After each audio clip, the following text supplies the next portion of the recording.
दुसरीकडे नांदेड जिल्ह्यामध्ये मागचे 2 दिवस समाधानकारक पाऊस सुरू आहे। त्यामुळे विष्णुपुरी धरण आता 84% भरलेले, तर 2 दिवसांपासून धरणामध्ये 24% इतकाच पाणीसाठा होता। परंतु 2 दिवसांपासून सुरू असलेल्या पावसामुळे या धरणामध्ये झपाट्याने पाणीसाठा वाढतोय। आता तो 84% इतका आहे। विष्णुपुरी धरण पूर्ण क्षमतेने भरल्याने आता नांदेडकरांचा पिण्याच्या पाण्याचा प्रश्न मिटलेला आहे। तर विष्णुपुरी धरणातून आढावा घेतलाय आमचे प्रतिनिधी संजय सूर्यवंशी यांनी। पाहूया।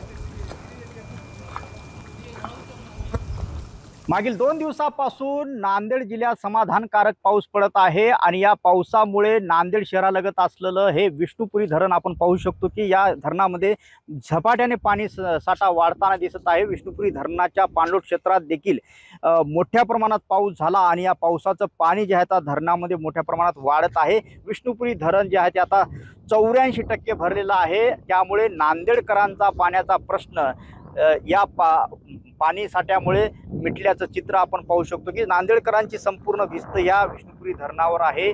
संपूर्ण नांदेड शहराला या धरणातून पाणी पुरवठा केला जातो। त्यामुळे आता या पाणीसाठा वाढल्याने नांदेडकरांचा पाण्याचा प्रश्न मिटला आहे। संजय सूर्यवंशी, साम टीव्ही न्यूज, विष्णुपुरी धरण, नांदेड। आता isakal.com आहे देशातील नंबर 1 ची मराठी न्यूज वेबसाईट। प्रत्येक अपडेटसाठी isakal.com ला नक्की भेट द्या।